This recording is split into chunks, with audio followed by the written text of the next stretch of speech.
Di tengah keheningan malam yang mencekam di sebuah pemakaman desa terpencil, seorang penjaga makam tua menyalakan lentera minyaknya. Cahayanya yang remang menari-neri, menerangi deretan nisan batu yang bisu saat ia berjalan perlahan menyusuri jalan setapak yang basah oleh embun. Angin dingin tiba-tiba berhembus kencang, membuat bulu kuduknya meremang. Di kejauhan, matanya menangkap sesuatu yang ganjil. Sehelai kain kafan putih yang menyembul dari salah satu gundukan tanah tampak berkibar pelan, seolah memberi isyarat. Tiba-tiba, keheningan pecah oleh suara ritmis yang aneh. Suara duk, duk, duk yang menggema pelan.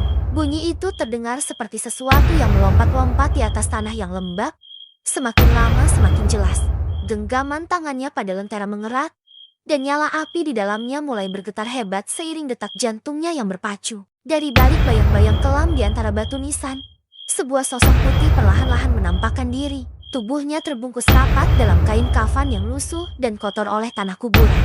Wajahnya yang pucat pasi menatap kosong dengan mata yang terbuka lebar, seolah menyimpan kengerian abadi. Tali pocong yang mengikat di bagian kepalanya terlihat longgar, memperlihatkan sebagian rambutnya yang kaku. Sosok pocong itu berdiri diam sejenak, mematung seperti patung kualam di tengah kegelapan, sebelum akhirnya mulai bergerak.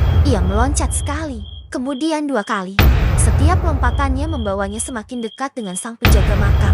Terbakar oleh rasa takut yang luar biasa, penjaga makam itu berbalik dan berlari sekuat tenaga. Napasnya tersengal-sengal, kakinya terasa berat menembus kegelapan. Namun, setiap kali ia memberanikan diri untuk menoleh ke belakang, sosok putih itu terasa selalu lebih dekat, seolah jarak di antara mereka tak pernah berarti. Dengan napas yang hampir habis, ia menemukan sebuah pohon beringin raksasa yang tampak angker dan memutuskan untuk bersembunyi di balik batangnya yang kokoh. Ia menahan napas, berusaha menyatu dengan keheningan malam, berharap sosok mengerikan itu akan melewatinya. Suasana kembali hening. Hanya suara jangkrik dan desiran angin yang terdengar. Ia merasa sedikit lega. Namun, perasaan itu sirna seketika saat kamera bergerak perlahan dari belakang punggungnya. Di belakangnya, sosok pocong itu sudah berdiri diam. Kepalanya menunduk dalam-dalam hingga hampir menyentuh bahunya. Dari balik kain kafan, terdengar suara serak yang parau dan penuh penderitaan berbisik lirih tepat di telinganya. Kuburanku belum ditutup rapat. Seketika, kamera bergetar hebat. Layar dipenuhi kabut putih pekat, dan lentera yang tergenggam di tangannya padam, menelan segalanya dalam kegelapan total.